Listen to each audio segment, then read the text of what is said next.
ये लापरवाही इसी जन्म में नहीं की, अनंत जन्मों में आप कर चुके हैं। जब जब मानव देह मिला तब तब आपने यही किया।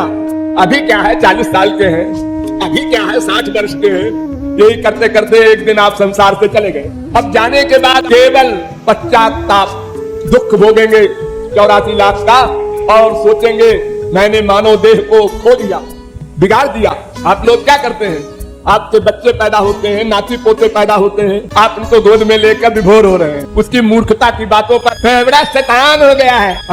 क्या भगवत प्राप्ति हो रही है आपको।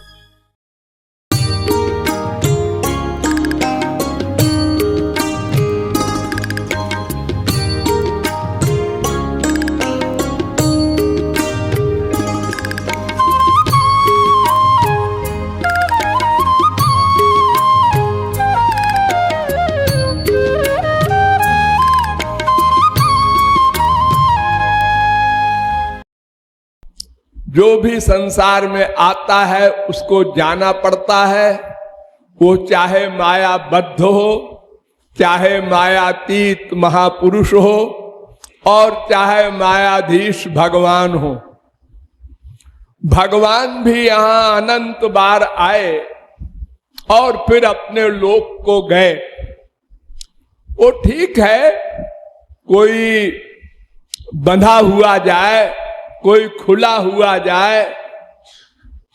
जैसे जेल में कुछ अपराधी जाते हैं और कुछ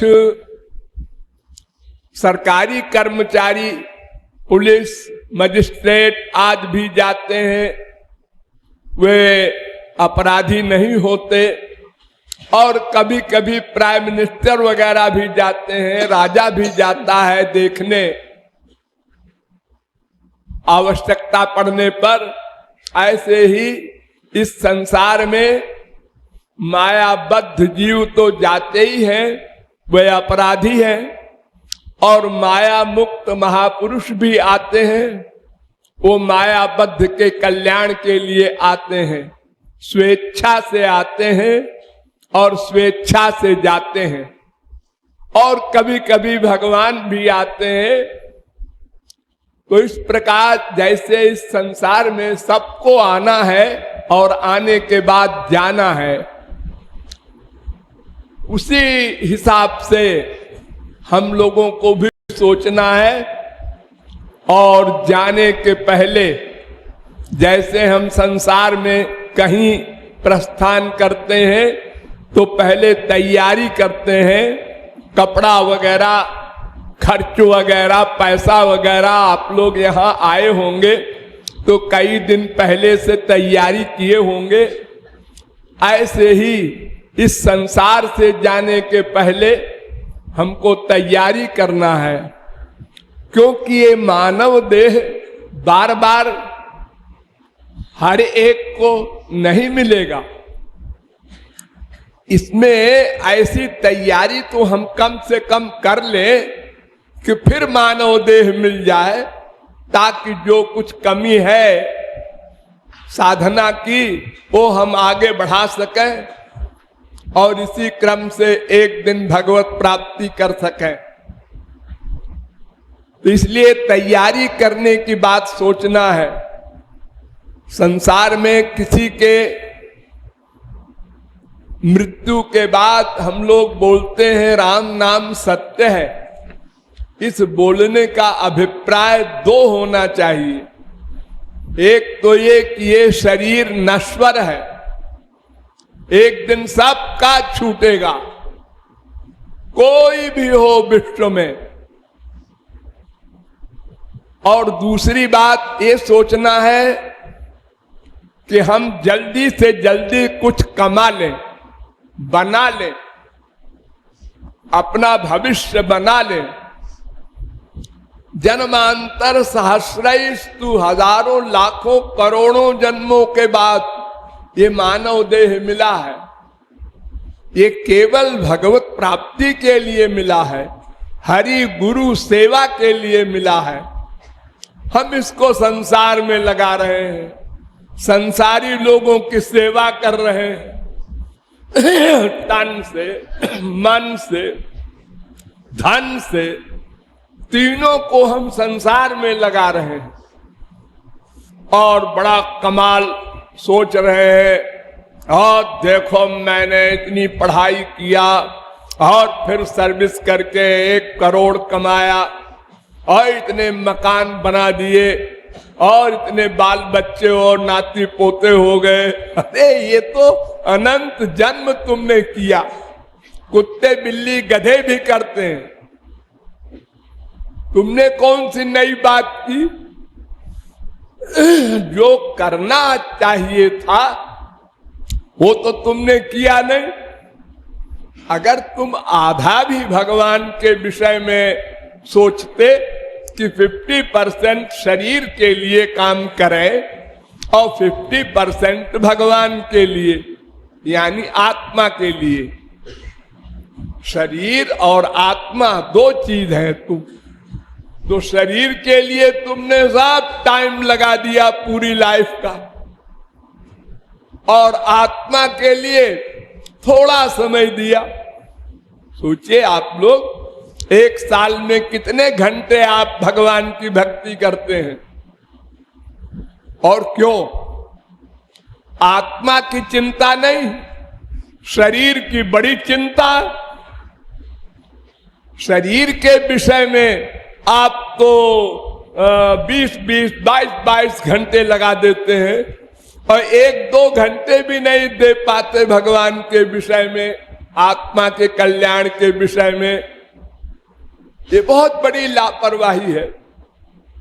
ये लापरवाही इसी जन्म में नहीं की, अनंत जन्मों में आप कर चुके हैं।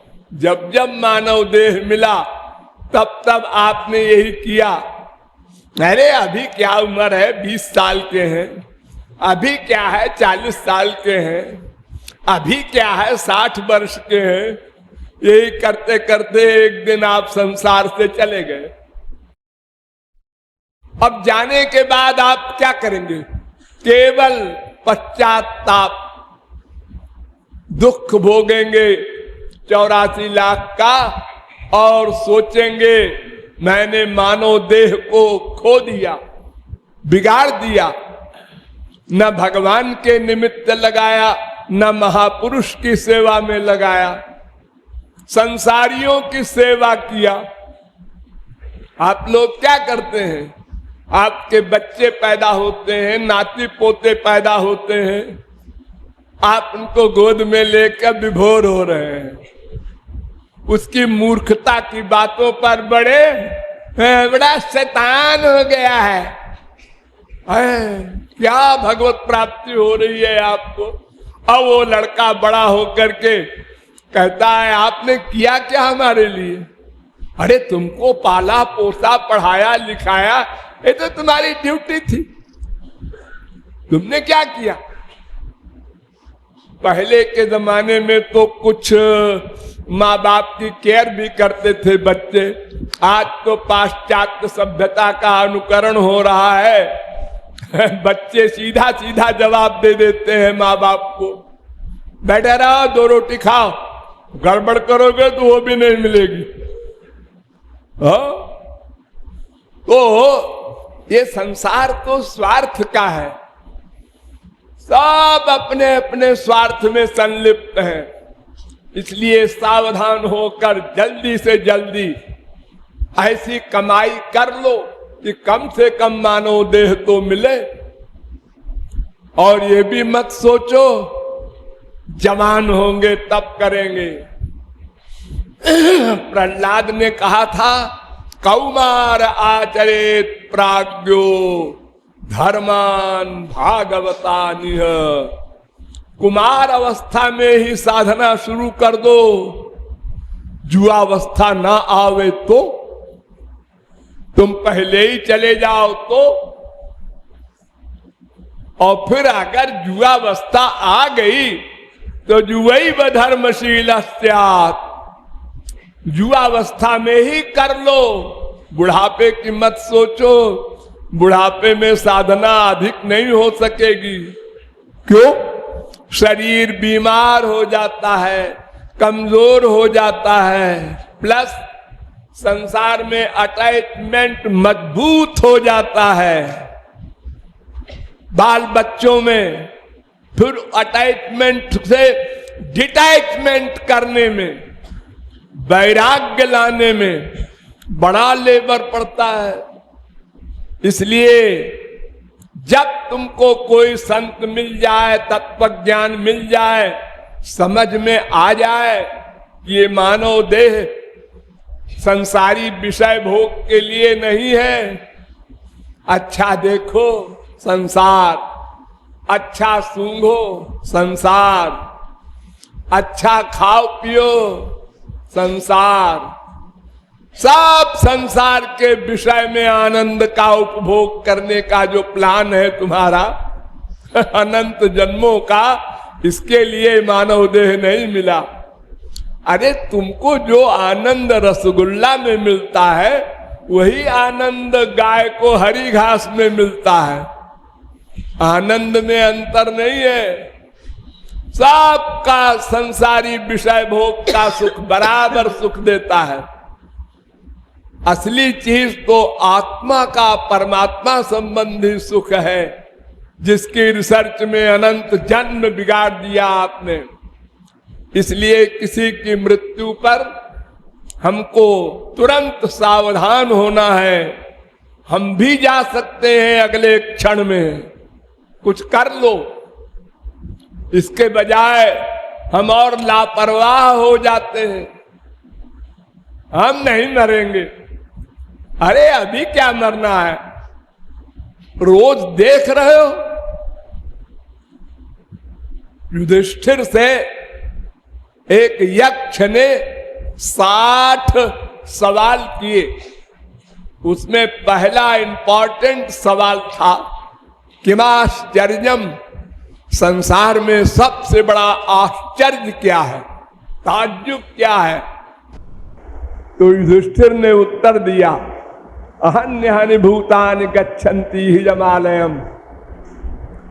क्षण क्षण में डेली लोग मर रहे हैं, शरीर छोड़ रहे हैं, संसार से जा रहे हैं, लेकिन उनको कंधे पर बिठाकर श्मशान घाट ले जाने वाले सोच रहे हैं हमको नहीं जाना है।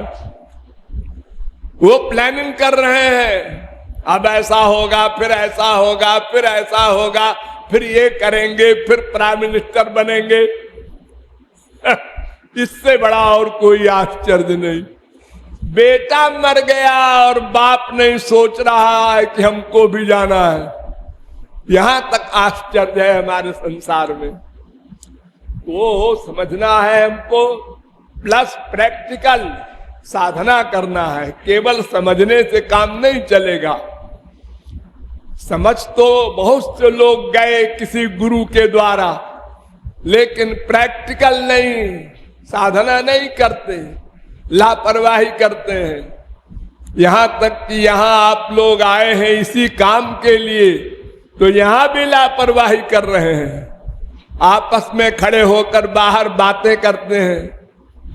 महाराज जी देखते हैं, और अगर महाराज जी बुद्धू है तो भगवान तो देखता होगा, उसका भी डर नहीं है आप लोगों को। इतनी आप लोगों से प्रार्थना की गई थी कि आप लोग मौन होकर साधना करें, केवल भगवान का नाम ले, नाम सुने, नाम सोचे, रूप सोचे। आप लोग भूल गए, आपस में अनावश्यक बातें करते रहते हैं, यहां वहां जहां तहां खड़े होकर के गलत चिंतन करते रहते हैं संसार का, अपने रिश्तेदारों का। ये सब लापरवाही है। तो किसी की मृत्यु पर इस लापरवाही पर ध्यान देना चाहिए और परवाह करके साधना करनी चाहिए। यही बुद्धिमत्ता है।